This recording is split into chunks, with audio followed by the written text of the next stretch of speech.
जब एक जिन्नात लड़की को उठाकर ले गया तब गौसे पाक ने ऐसा क्या किया कि पूरा जिन्नात का लश्कर कांप उठा। चलिए जानते हैं। बगदाद में रहने वाले एक बुजुर्ग जिनका नाम अबू सईद बताया जाता है, हजरत गौसे आजम रहमतुल्लाह अलैह की बारगाह में पहुंचे। उनकी आंखों में आंसू थे। उन्होंने कहा, हुजूर, मेरी जवान बेटी अचानक घर की छत से गायब हो गई है। मुझे यकीन है कि उसे किसी जिन्नात ने उठा लिया है। सरकार गौसे आजम ने उनकी बात ध्यान से सुनी और फरमाया, आज रात शहर से बाहर एक सुनसान जगह पर जाना, वहाँ एक ऊंचे टीले पर बैठना और अपने चारों तरफ एक घेरा बना लेना। घेरा बनाते वक्त कहना, बिस्मिल्लाह अला नियति अब्दुल कादिर। उन्होंने आगे फरमाया, रात में वहाँ जिन्नात के कई गिरोह गुजरेंगे। उनकी शक्लें बहुत डरावनी होंगी, लेकिन तुम बिल्कुल मत डरना। कोई भी तुम्हारे घेरे के अंदर दाखिल नहीं हो सकेगा। आखिर में जिन्नात का सरदार आएगा, तुम उससे मेरा सलाम कहना और अपनी बेटी का मामला बताना। वो बुजुर्ग उसी रात सुनसान वीराने में पहुंचे। उन्होंने गौस पाक के बताए हुए तरीके के मुताबिक अपने चारों तरफ घेरा बनाया और टीले पर बैठ गए। थोड़ी देर बाद वहाँ अजीब और खौफनाक जिन्नात दिखाई देने लगे। किसी का सिर नहीं था, किसी के कई चेहरे थे और कुछ की आंखें आग की तरह चमक रही थी, लेकिन कोई भी उस घेरे के अंदर आने की हिम्मत नहीं कर सका।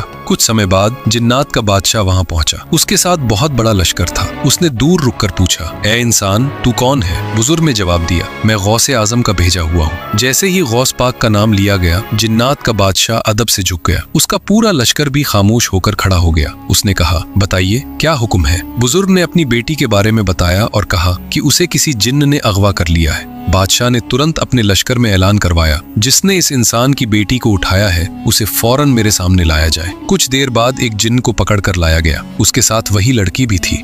बादशाह बहुत गुस्से में आ गया। उसने कहा, तुझे मालूम नहीं कि ये बगदाद है और यहाँ गौसे आजम का असर चलता है? तूने इतनी बड़ी जुर्रत कैसे की? फिर उस जिन्न को सख्त सजा दी गई और लड़की को सुरक्षित उसके वालिद के हवाले कर दिया गया। सुभान अल्लाह। गौसे आजम का वो मुकाम था कि जिन्नात भी उनके नाम से कांप उठते थे। अगर आप भी गौसे आजम से मोहब्बत करते हैं तो दिल से लिखिए, या गौसे आजम।